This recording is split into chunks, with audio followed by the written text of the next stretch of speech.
Hey Tegan, what's in the bag? It's the show where I get home from the comic book store and we look through my bag of comics because, yes, I spend too much money on comic books, but I'm not the only one, or the direct market wouldn't probably exist for very much longer. In any event,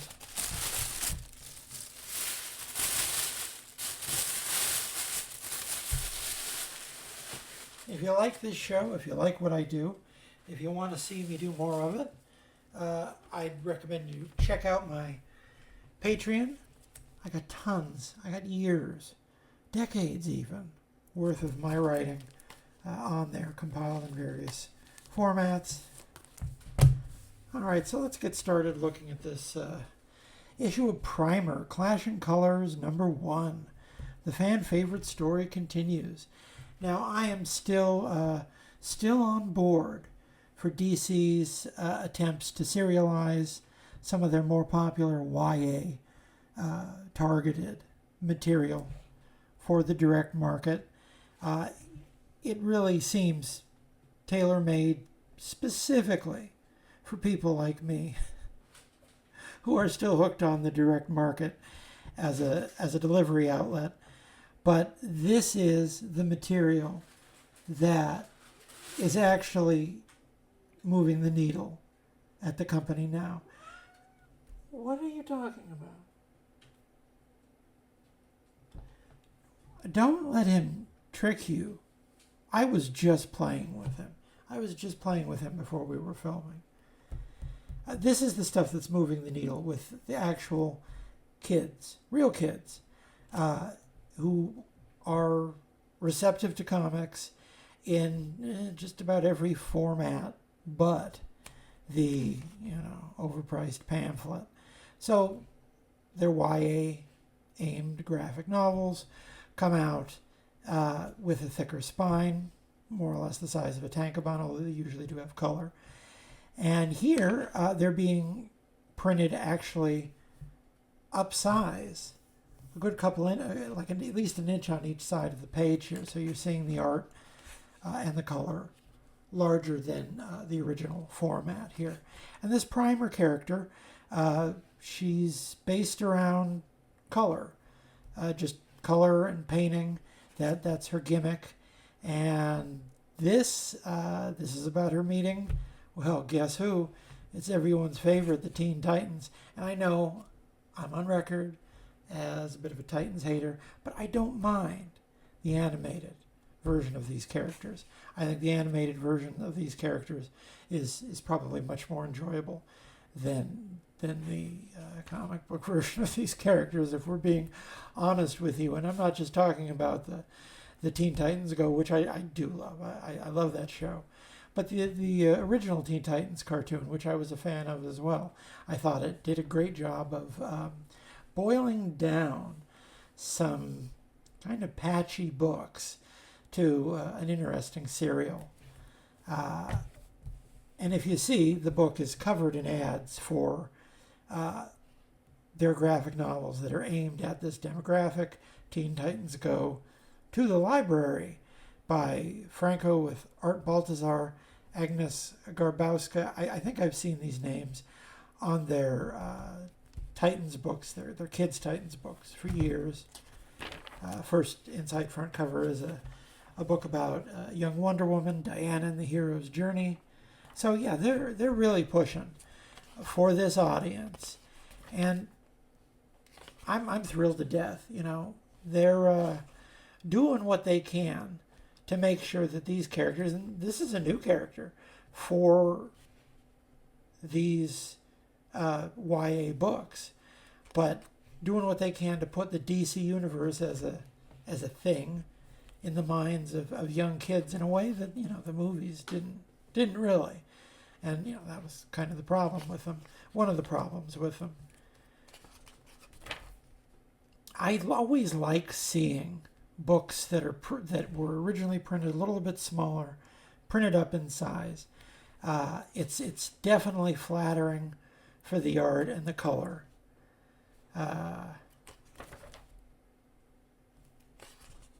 So yeah, she's a superhero. She's got some color gimmick. I need to go back and reread the first series more closely to remember all this stuff. But yeah, I think she's got a dad in jail, something or other. And, typical superhero background type stuff. And here are the Titans themselves fighting Deathstroke. And that's a great splash right there. I like that this franchise, Primer, seems specifically something that the colorist takes a lot of chances with here.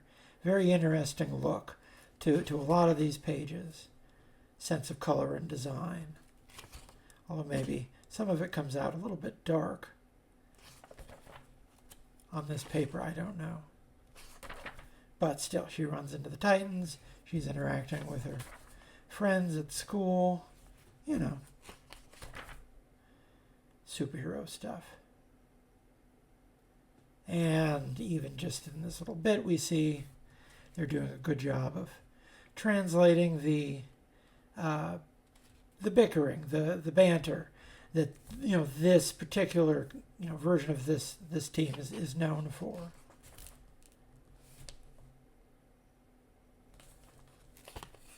Oh, she can turn into animals just like Beast Boy. Only she's not green. She's light purple there. Magenta.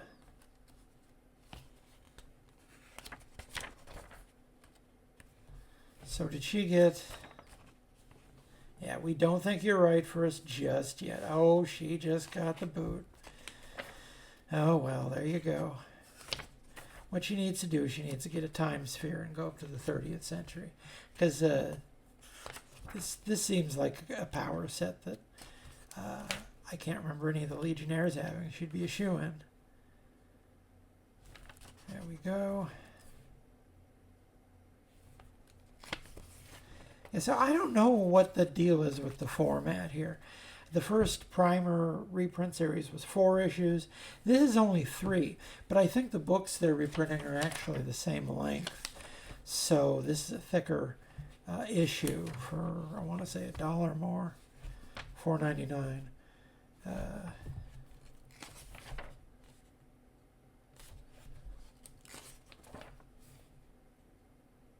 Oh, and Ravager. See, I do like Ravager.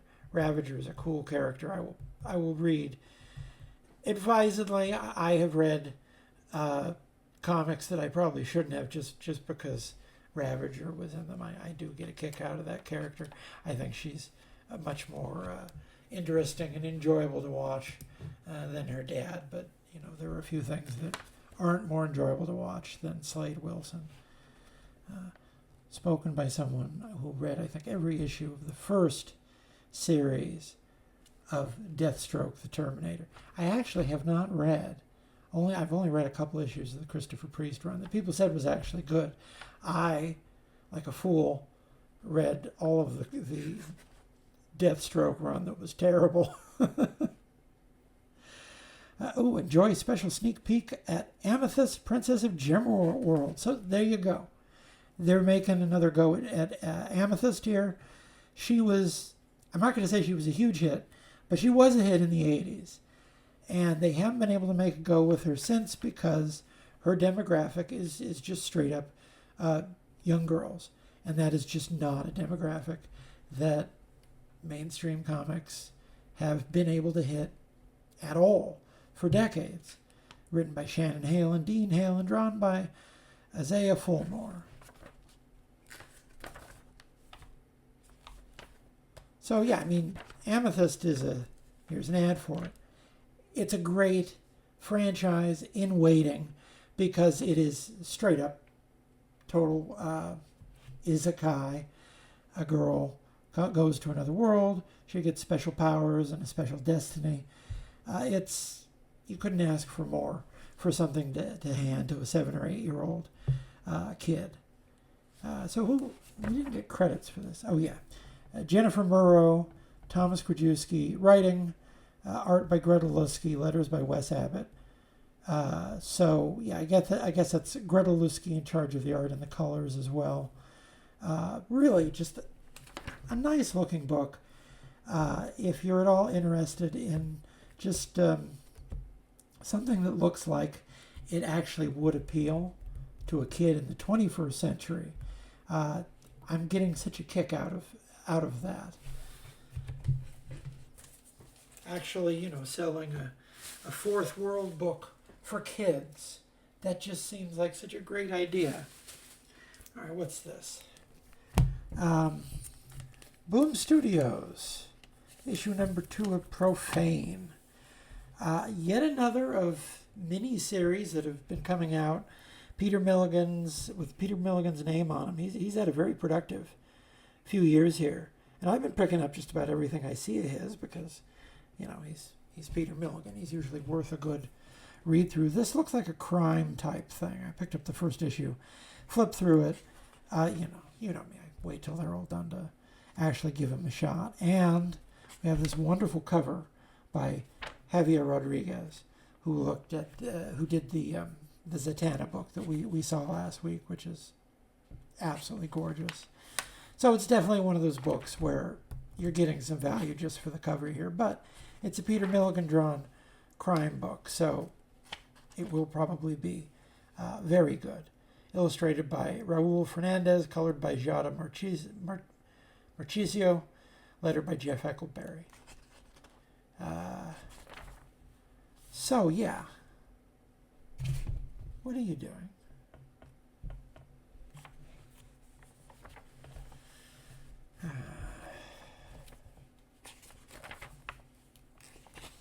So, people punching each other and strangling each other, and there's blood all over. What more do you want from a crime book?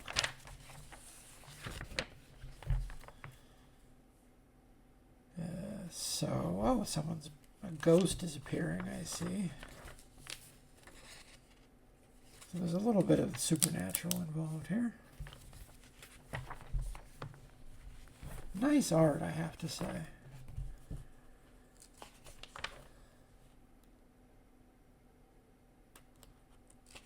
You don't seem too surprised that I'm a fictional character. Oh, that's the gimmick. That's right. This is Los Angeles. You're not the first fictional person I've run into. That makes sense.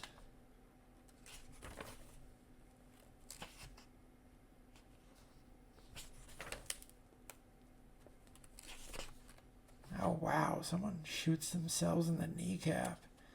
Jeez.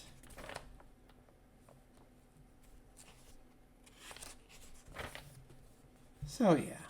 It's, looks like a head trip, which, what do you expect from Peter Milligan? I'm just happy to see him still out there, still trying new stuff, working with young artists. I'm usually pretty happy when I get behind a project of his. And boom, they're still pushing this Grimm book, which is seems to be pretty popular. More R.L. Stine comics. This man could do anything he wants, and he chooses to write comic books that no one pays attention to. Oh, Hello Darkness, in stores now. See, now there's some good names on this list, but I don't know if I've ever seen this. Is this an anthology of some kind? Red Before Black, coming August 2024. Stephanie Phillips with Goran Sajuka. Well, then I know I'm going to be buying it because quite like Goran Sajuka. I like his work quite a bit. And Stephanie Phillips, too. Writes a mean Harley Quinn. What is this? Fell Hound. I do not know that name. Well, that might be interesting. I don't know. All right. Are you enjoying yourself? Getting in the way of us actually doing our business here? Not getting anywhere with this. All right, next up. Action Comics 1067. I don't know whether I'm going to turn into a regular Action Comics reader. I pick in and out of the Superman titles, depending on when something looks interesting. This is the first issue of Gail Simone's new run. She's going to be writing Action. I I think this is technically her second run on Action, because I want to say she wrote Superman before, and sometime in the mid-2000s she had a brief run with John Byrne drawing it, of all people. So this is not her first Superman story, but they're making a big push for this because she's also writing Uncanny X-Men at the same time, which is a pretty good twofer by any measure. Gail Simone is definitely having a moment here. So I'll give it a shot. I don't love everything she does, but when she hits, man, she really hits.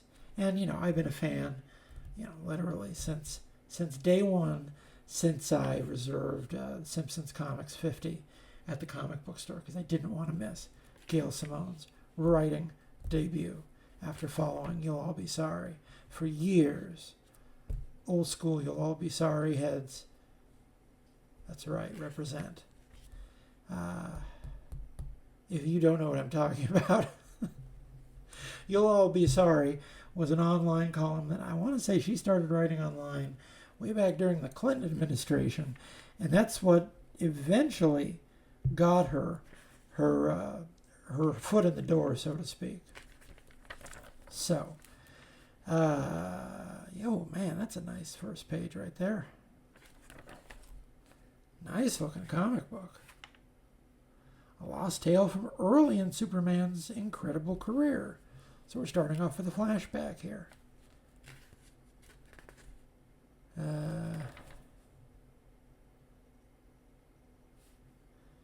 So yeah, they're all dressed like they're in the 70s. That's a little bit of a stretch for the sliding timeline, but I'll accept it. Challenge from the Stars, Part 1. They have waited an eternity, dedicated to two of the all-time giants, Denny O'Neil and Neil Adams. Writer Gail Simone, penciler Eddy Barrows, anchors Danny Miki, Jonas Trinidad, colors directs Locust, letterer Dave Sharp. Well, I've spoken before about my affection for the work of Danny Miki. I think he's evolved into a really interesting inker. And he seems to be working quite well with Jacen Burrows here. Man, that's a nice looking, very classic Superman. Like early 1940s classic Superman right there with the S shield. Looks like. Man, this is a nice looking book, I have to say. So we're in the middle of some alien battle that comes to Earth. Superman gets involved, decides to take a bite out of a gun. I think this page was going around from the previews. People were freaking out about how silly it looked, and it does look silly, but that's straight up, that's Superman. If he sees that it is necessary to bite the gun, he will bite the gun, just to prove how outclassed these mooks are next to him. That makes sense.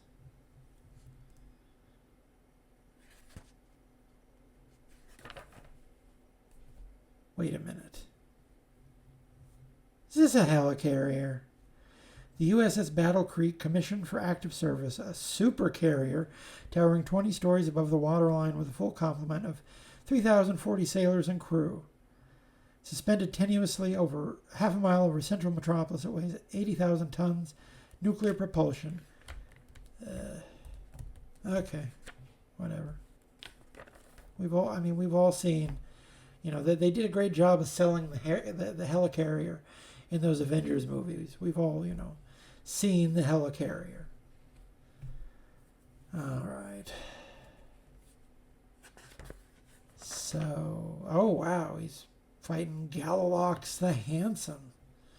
Great Rayo. Well, there you go. Yeah, this sort of feels like trying to conjure some of that, Denny O'Neil on Superman magic.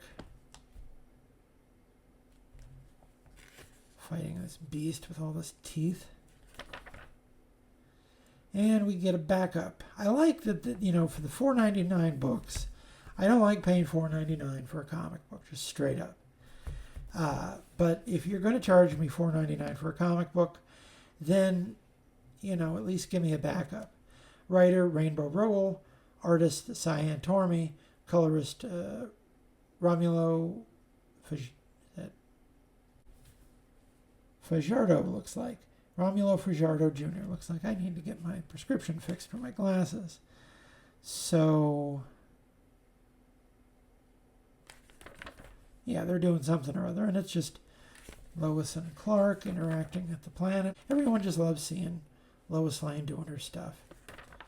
They could probably, they have tried to float a Lois Lane limited series a couple times. Why don't they ever just go and just give her an unlimited series? Nothing is an unlimited series anymore. But she was one of the best-selling comics in the country for a decade. Back in the 50s, but still. So, yeah. Thick Superman comic written mostly by Gail Simone. I'll sit down and I'll give it my full attention here at some point. I will probably pick up another episode of that if it looks as good. What else we got here? Okay. Well, speaking of not wanting to spend $4.99 on a comic, I'm buying a couple Spawn books now just because, they're putting them out for $2.99 for a decently interesting Spawn book. Okay. This was a 3-issue series that looked like it was basically just heavy metal Spawn in space. The premise is that this is a Spawn, like 1,000 or so years in the future, wandering around space. Everyone's trying to kill him because everyone hates the Spawns in the future. I think the premise is at some point in the far future, the Earth gets destroyed or taken over or something. And it's all the Spawns' fault, or at least everyone blames the Spawns because the Spawns tried to save the day and they didn't. So now they got scapegoated, so they're everyone's least favorite, supernatural creature, I guess. So it's just a Spawn loosed in the universe, fighting stuff with, looks like he's got 2 chainsaws on sticks here. That's fantastic. Can't beat it. Sean Lewis script and plot with, Todd McFarlane, of course, on additional script. Art Valerio Giangiordano. Hope I came within 50 feet of that one. Colors, Ulysses Areola. Lettering and world design. So, yeah. Part of the current push of, so many Spawn books. Someone must be buying them, or they wouldn't be making them. There are books out there, like King Spawn, Scorched, and it's not Cowboy Spawn, it's Gunslinger Spawn. I think they're up to the 30s. So clearly there was an untapped market for Spawn spin-offs, and they've been putting out a number of these limited series. This is only 3 issues long, which is why I committed for 3 issues, $3 a pop. Yeah, okay. That is a bargain for some, gnarly fantasy action stuff with a, badass Spawn in space. All right. That is a bargain, a literal bargain in today's comic book market. That's fine. That's great. I'm not getting sucked into the regular Spawn continuity because that is really Byzantine. But they're making it really easy to dip in and out here. As Monolith nears the next barrage of visual insanity, it's becoming clear to him that he's traveled into the near future before Spawn would rise from fire of his second death, before Simmons would own the world, but after these Hellspawn fell to their deaths. So that's, I think, is that the anti-Spawn with the wings? Redeemer? I have not followed Spawn continuity closely since the mid-90s. There's Medieval Spawn, if I know that toy design anywhere. And I forget what her name is, the girl Spawn they've been pushing in recent years. So yeah, it's just heavy metal magazine type stuff with a Spawn type character, and that's great.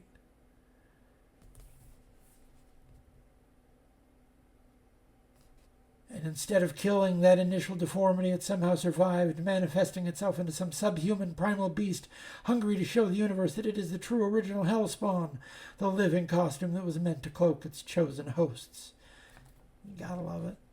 You gotta love it. Man. The deity they would call Future Spawn. This makes no sense. And I'm loving it. Straight up.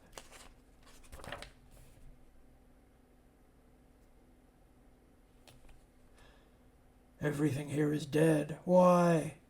I couldn't stop it. This was a world with no heaven or hell. But now no people either, unless someone goes back that can stop it. Someone like you. Oh, so it becomes a time travel story.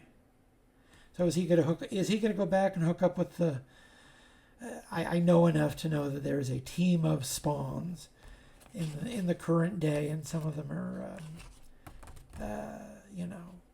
time travelers, the gunslinger Spawn.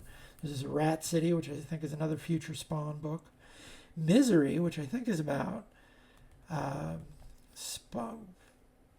Cyan. Is it about Spawn's daughter? I just flipped through it in the store.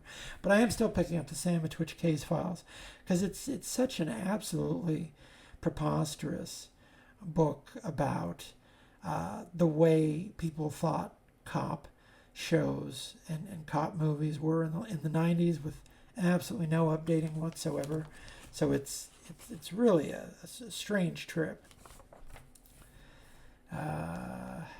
So he's doing Fallout toys. It seems like a license to print money. Warhammer toys. Why he's not doing Warhammer comic books yet, it has to be only a matter of time. Because I think I mentioned the last time I saw this ad. Marvel couldn't make it work. They got Kieran Gillen to do a new line of Warhammer books, and they couldn't make the ends meet, money-wise, for them to stick around. But maybe Todd's figured out, I think. And he doesn't even have ads in here, just Image House ads and ads for his own toys. Somehow, he has figured out how to keep these books at $2.99. Whatever miracle of God that he has manifested to do that. I have no idea what. It seems preposterous to me, unless he's floating it from his own pocket, but that couldn't last forever. And, he's been floating a number of Spawn books, so it has to just be down to genuine demand. There's really no other way to account for how all these Spawn books keep floating around. All right, here's a fun one. If I had to spotlight anything as being your pick of the week for you to go and find when you check in with the comic book store this week, it might be this Death in the Family, Robin Lives. The gimmick is essentially it's a what if Elseworlds, a what if type Elseworlds that picks off from the Death in the Family event. What if Jacen Todd had really lived the first time, as opposed to what we got, which was where he lived, and because Superboy punched reality. But anyway, you don't have to care about Jacen Todd. I personally do not care about Jacen Todd particularly. What you need to care about is 3 excellent names on the cover of this book. JM DeMatteis, who does not do very many Batman stories. He's done a few Batman stories over the years, but I'm always happy to see him doing more Batman work. Rick Leonardi, one of the greatest living comic book artists, full stop. I wrote a massive article on Rick Leonardi's storied career, one of my Murderer's Row articles that I'm perpetually behind on doing more of.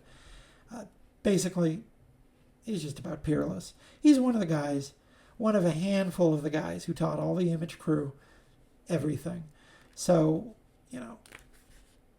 everything he does just about is worth picking up. And as if that weren't enough, to have two absolute legends. You got Colors by Rico Renzi, who is maybe my favorite contemporary colorist. Sorry, Jordi Belair, Tamara Bonvillain, runners-up. But Rico Renzi, he is an excellent, excellent colorist. Anything you see his name on is worth checking out just for his work. So you get all three of these fellows working together here. Oh my goodness. We're in for a treat, folks. We're in for a treat. And we start off with the Joker getting it right between the eyes. Can't beat that. The Joker is dead. Love it. Love it. So, the Joker's dead, and people are speculating, was it Batman? Did he just see it happen?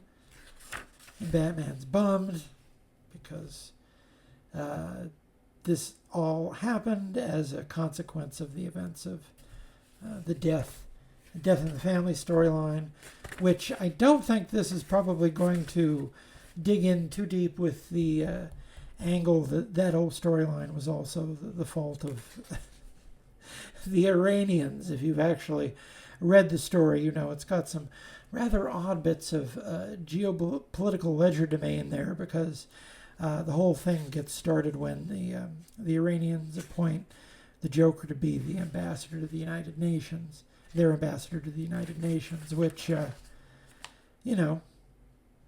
is perhaps a slightly dated plot contrivance, but, I don't think they're going to be revisiting that. Oh, wait a minute. They are. They're going right. They're picking up right from it. There you go. Perfect. Excellent. Put simply, sir, the government of Iran has had second thoughts about your status as ambassador. Impossible. I was assured by the Ayatollah himself that... The Ayatollah apologizes, sir, but after further discussion with both our president and the Guardian Council, he has decided that your presence on the world stage would prove inimical to our nation's security. Well, yeah, I could have told you that back in like 1988. But, that was Jim Starlin on Batman. Surprisingly political.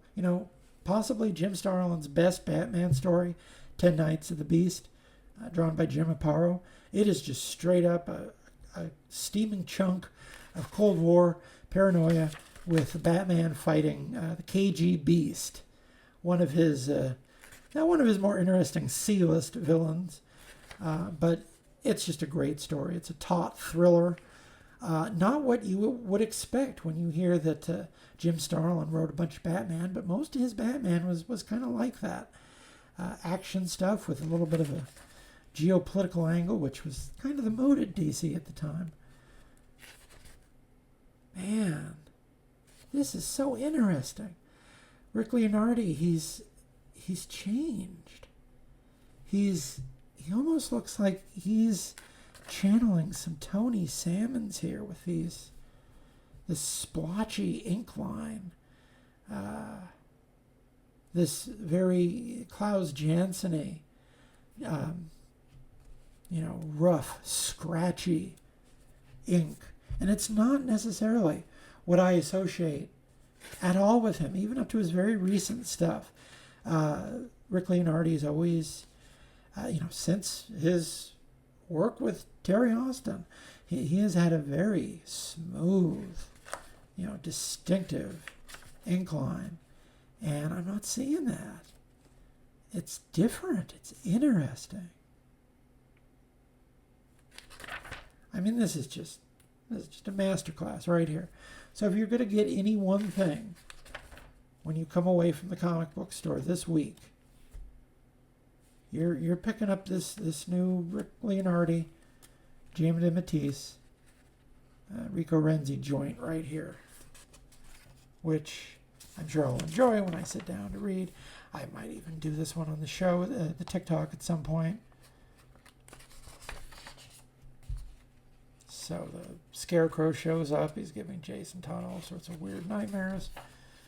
That's not too hard. I mean, Jacen Todd has weird nightmares standing up in the kitchen.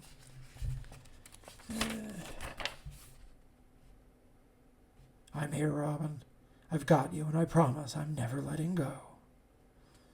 Next, Bedlam. There you go. And more of these Dark Knights of Steel. Nice looking work. Just, Oh, whoa, whoa. Man, I had not seen this before. That's fantastic. Oh, man. That is, I hate it when I can tell that they are marketing directly towards me, towards my micro demographic of people who have written online articles defending Batman Forever. But this is great. I don't actually know if I would want to own any of these because, the Chris O'Donnell Robin is, we can just sort of put that out of our minds.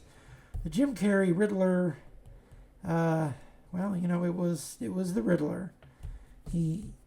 This man famously hated everything about this role in this movie, but man, just this ad right here, whoever signed off on this, God bless you. That's fantastic. I love it. All right.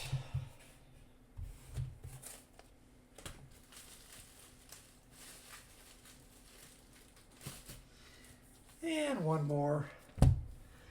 Let's check in with Get Fury, the latest Garth Ennis Max. They're bringing back Max, I guess, at least just for Garth Ennis. Explicit content, so maybe I shouldn't be looking at this on the camera. We'll see. We'll find out. Wonderful cover here by Dave Johnson. So this is another Vietnam flashback with Nick Fury, and I think this is Nick Fury and Frank Castle interacting in Vietnam. So, it'll be a hot time in the old town tonight. Penciler Jason Burrows, inker Guillermo Ortego, colors Nolan Woodard, letterer Rob Steen.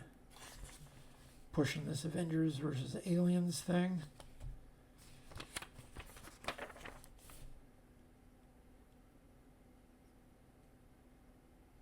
So, yeah. He looks like Nick Fury's been captured by the Viet Cong. That's not a good thing for him. And since this is a Garth Ennis comic book, you got lots of pages of company men, CIA agents, driving around having curt conversations about what's really going on and what the real issues at stake are. It's just a very nice looking comic book that when you read it, it's going to be the same deal as any number of Garth Ennis books.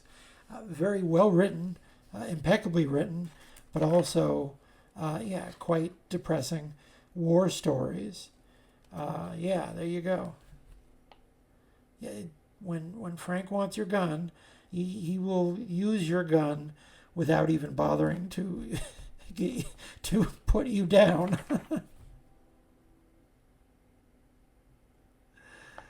Oh, and he throws that guy under a bus. Well, that's a very Punisher thing to do.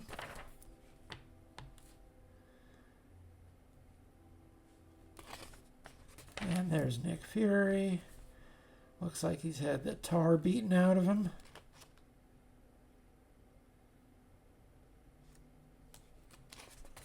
So yeah, you know more or less what you're going to get. You also know if you really like Garth Ennis, Fury, Punisher stuff, maybe you're a trade waiter on this stuff. I don't know. I know Tucker's really excited about, anytime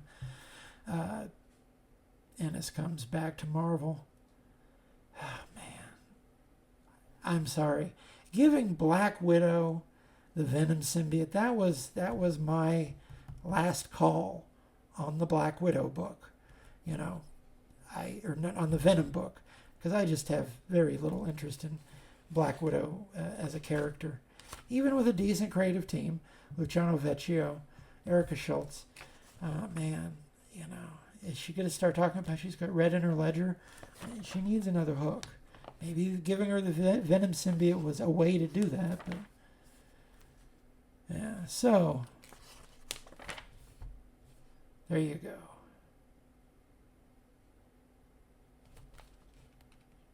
To be continued. Explain to Colonel Fury why you killed his former lover and his daughter. Well, there you go. Oh, and we even have a letters page.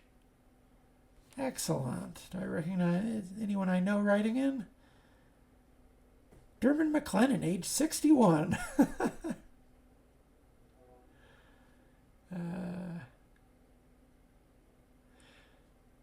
We're so excited to finally have this book that Garth wrote in 2019 finally come out. I didn't know that part of it. That is probably part of the promo material I didn't read. It has been a journey, but honestly also an editor's dream. So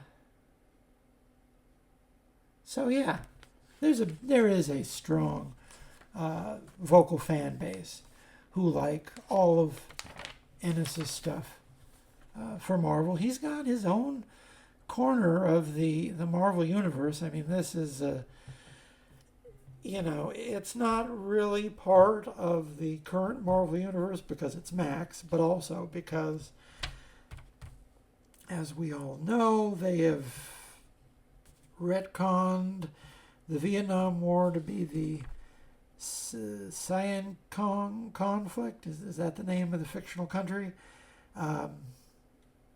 Not the best call they've ever made, but they didn't ask me. What do I know? Venom War. What was I just saying? Like I say, the first stretch of this, when it was just Al Ewing and Ram V, but man, there's just too many Venoms, man. Too many Venoms. There can be only one. I wish. If there were only one Venom, maybe I would still be reading Venom. Eh? Have you thought about that, Marvel? All right, well, that's enough. That's enough new comics. So, if you like this show, like I say, check out the rest of the channel. I have videos where I look at older comics, what's in Tegan's storage locker. I do daily comic book reviews on TikTok and Instagram. I look at a different comic book every day. I got a podcast with Claire Napier. It's called Udder Madness. We have a very special episode about the first issue of the new Witchblade coming out. I think it'll be hitting pretty much concurrent to the new Witchblade #1 that's coming out at some point very soon here. What else? I'm trying to think. Oh yeah, check out my Patreon if you like any of this. If you like seeing me fight with my cat online, check out the Patreon. I got tons of stuff there for you to download. At some point I should have something on the Comics Journal. Even if I don't have anything new on the Comics Journal, I got years and years and years of essays and reviews. You can flip through to your heart's content. Just search for my name. All right. Have a wonderful day. Please.